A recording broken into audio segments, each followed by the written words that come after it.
This is Vaudevisuals, and I am Karen Jenson, sitting here with Geoff Sobelle, who is a theater maker and a physical performer at BAM, who is working on his show called Home, which is about to open on December 6th. Geoff, I'm such a fan of yours. I am such a fan.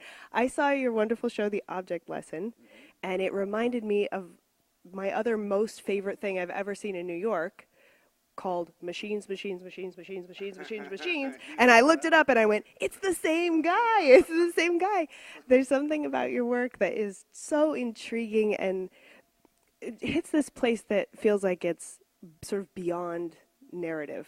It's sort of deeper than just a story. And so I just want to know all about you and what you are making now and what you've made in the past and how you do it. So tell me a little about Home, first of all. Great.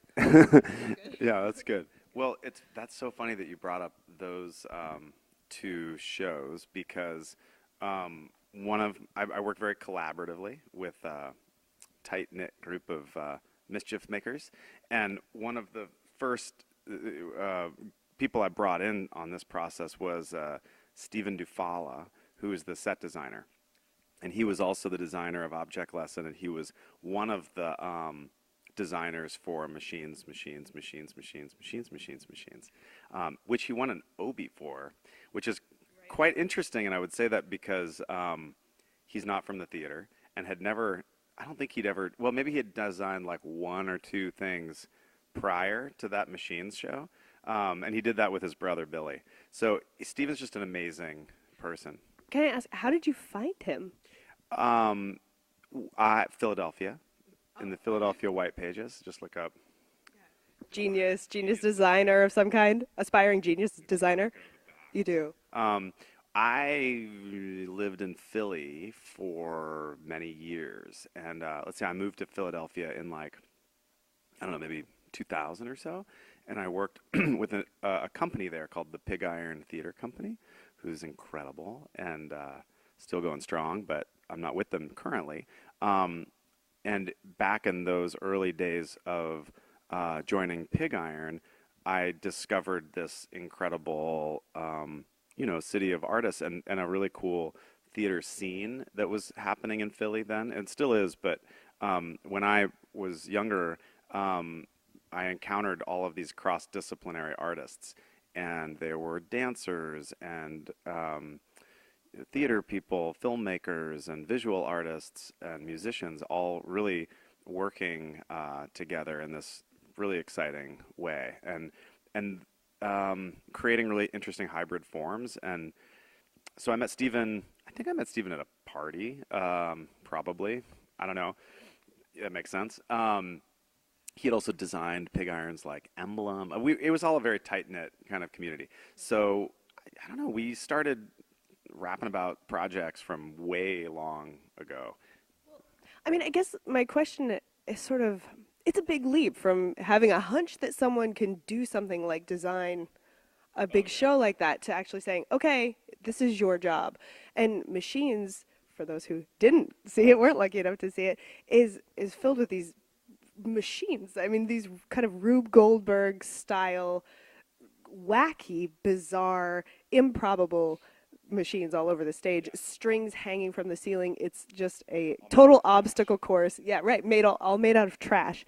And the madman who designed it, when you come in, you go, well, this guy, I mean, who did this? This is crazy. Well, we brought Stephen and Billy on as ringers in a way because I will say that there were a number of people working on that show. There were 3 actors, but there were also a lot of just people working on it, and everybody was building machines. So like the sound designer was building like machines into the like record players that would flip out, and the lighting designer was making lamps that would fall down, and as they fell down they would release a ball that would do a thing. It was very boyish.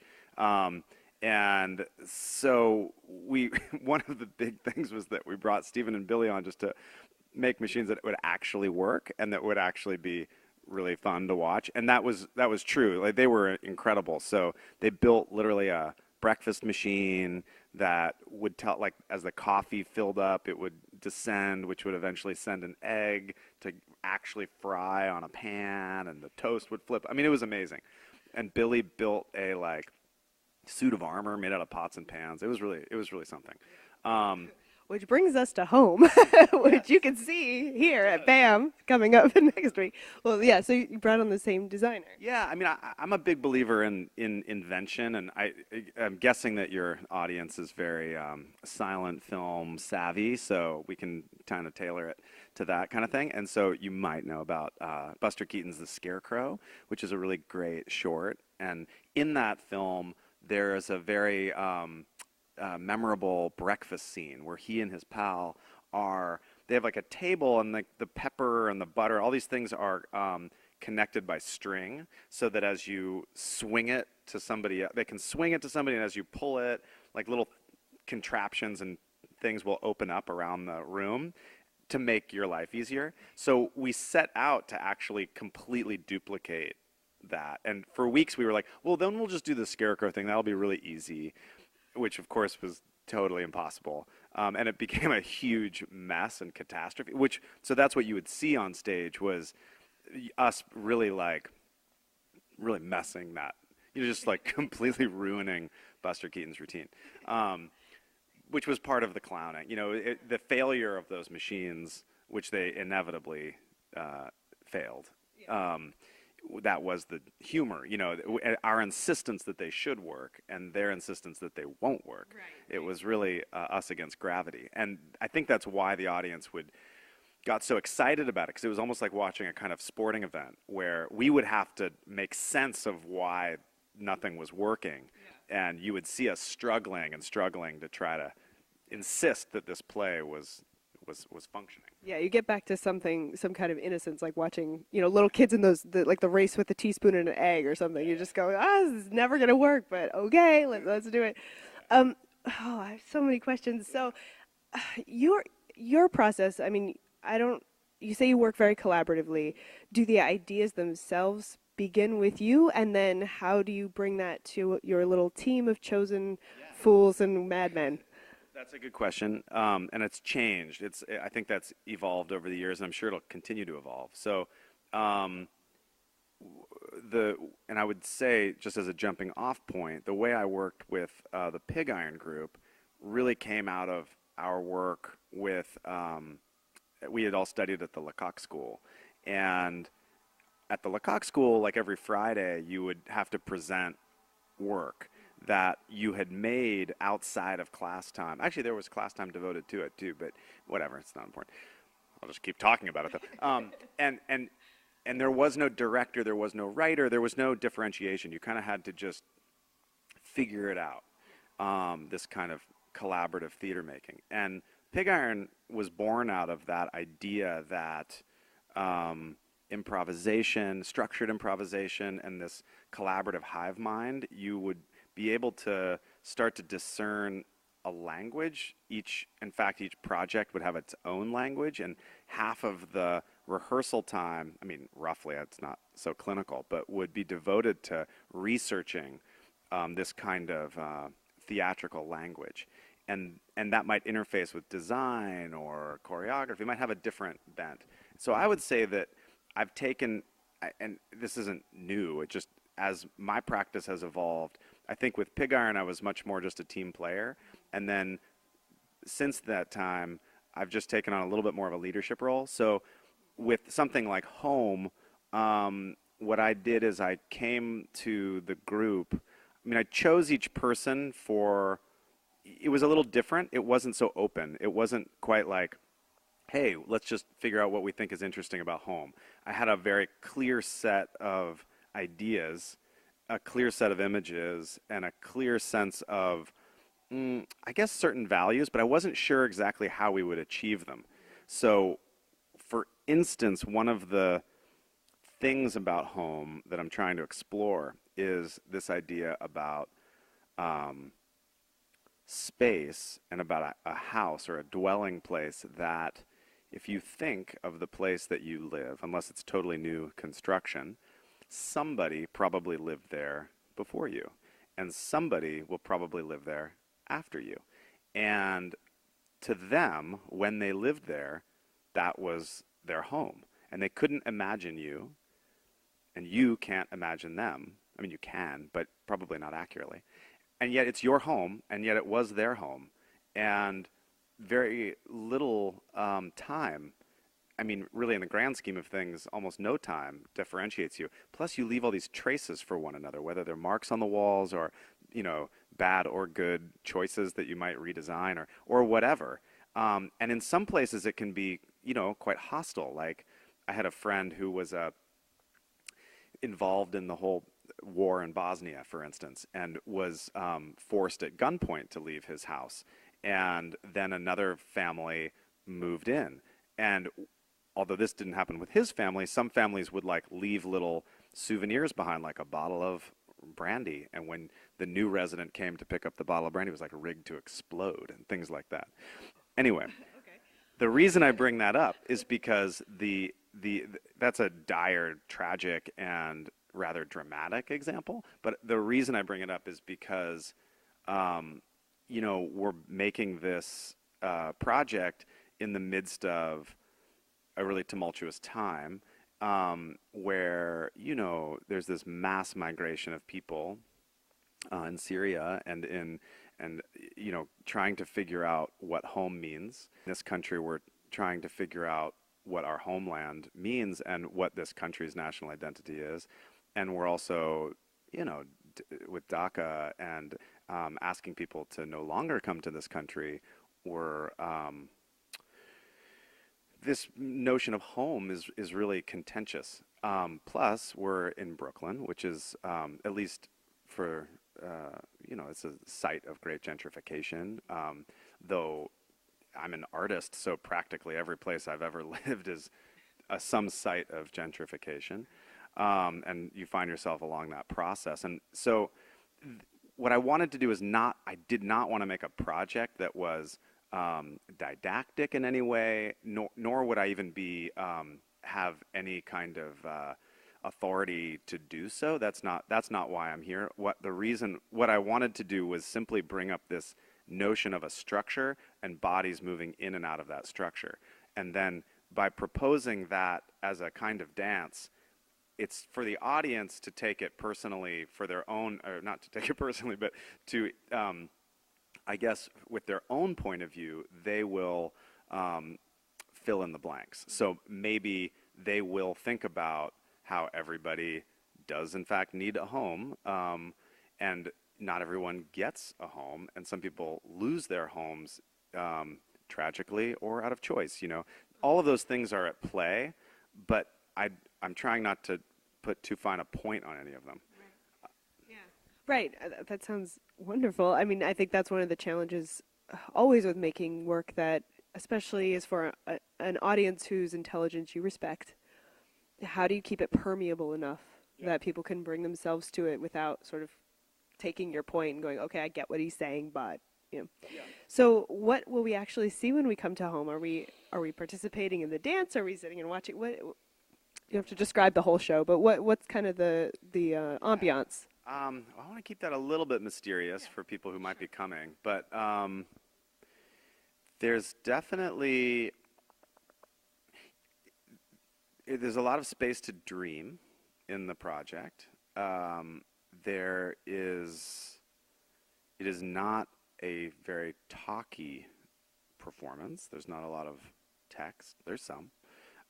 There is some very beautiful music by an old pal, one of my dear childhood friends named Elvis Perkins, who's an incredible singer, songwriter, and musician.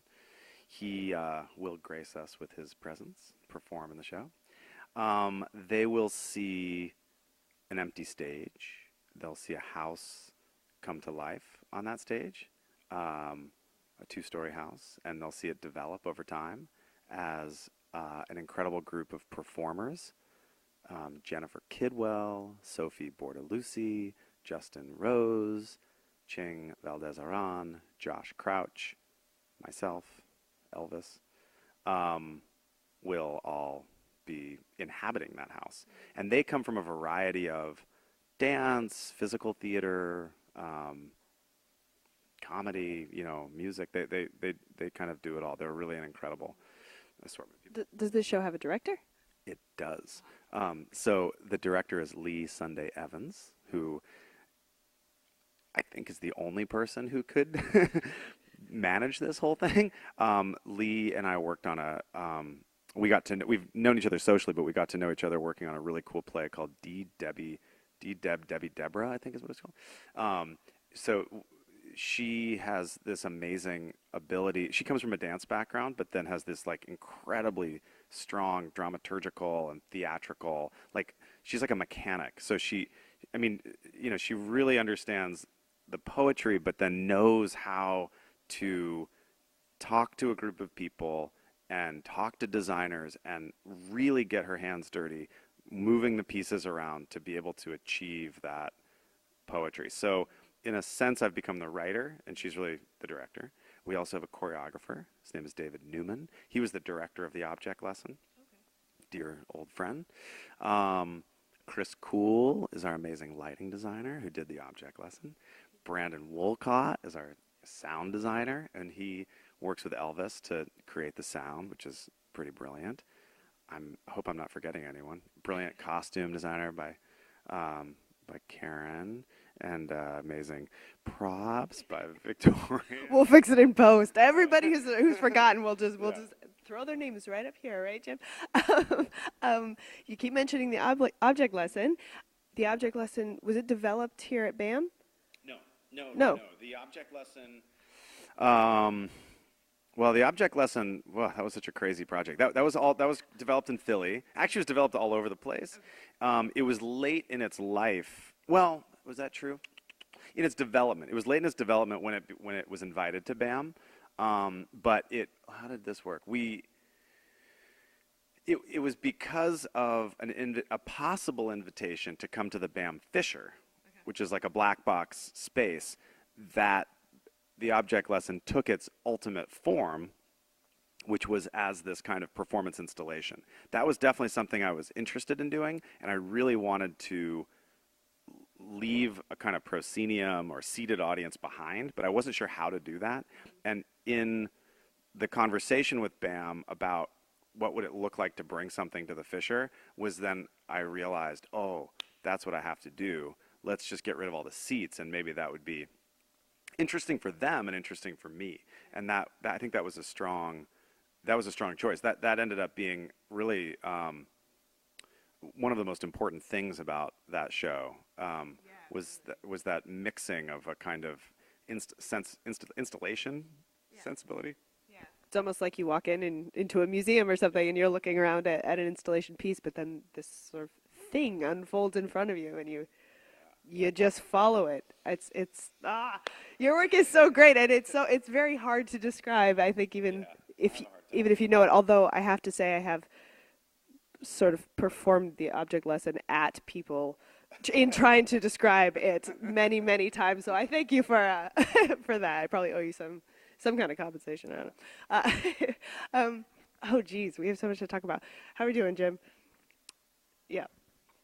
Well, why don't I say this, which is that currently, I mean, maybe this happened with the object lesson, but the object lesson started really as an investigation into solo practice. I had worked so collaboratively, both with Pig Iron, and then I had created a little company called Rainpan 43, which you saw that Machines show, and my primary collaborator in that venture is a guy named Trey Lyford. He's a brilliant theater maker. His solo show, The Accountant, is going to be doing the rounds later this year, I think, or next year. Check that out. But, I felt part of what I needed to do with the object lesson, I had worked collaboratively for so long, I actually felt I got a little lost. I was a little like, I don't know where I am in all of this. So I started the object lesson not to make a show at all, but actually just to like work on something, to go into a room and reorient myself to my own, sensibilities or whatever. And then that show came out of that study. Yeah. And Home really is the next progression of that, which was, well, now if you were to take that sensibility and start from the beginning with like, let's make a show, and let's make it for a big proscenium space, because it'll be at the Harvey, and it has proscenium spaces in mind. Well, what would that look like? And one of the things that was interesting to me about the object lesson was that in some way, shape, or form, everybody can relate to their relationship to stuff. Like, everyone has a relationship to the physical world. Even if they don't, then that's interesting, I guess. And I think the idea of home is that in some way, shape, or form, you live in a place. And if you don't live in a place, if you are homeless, then that is even more to the heart of things. So, and home, especially as this population just keeps getting larger and larger and larger, this is a thing. This is a real thing. The show is so. In other words, I'm wanting to find themes that are really simple and really human that we can all relate to, and then finding specificity in there and trying to unlock doors so audience members can like put themselves into the work in various ways. That's what I'm most interested in, is like, how do you light a fire under an Well, I think that's something you do with tremendous success. I think so everything that I've seen of your work, it takes some massive concept that just seems sort of impossible to even cope with. Global warming, or the conceptual things that are just, they seem too big to even imagine. How do you begin to interact with them? And then you interact with them in this very simple and playful ways. And I'm so excited to see home and to see everything that you do as the years go on. So thank you so much for sitting down with us, and let's do it again. All right. Bye. Is that okay?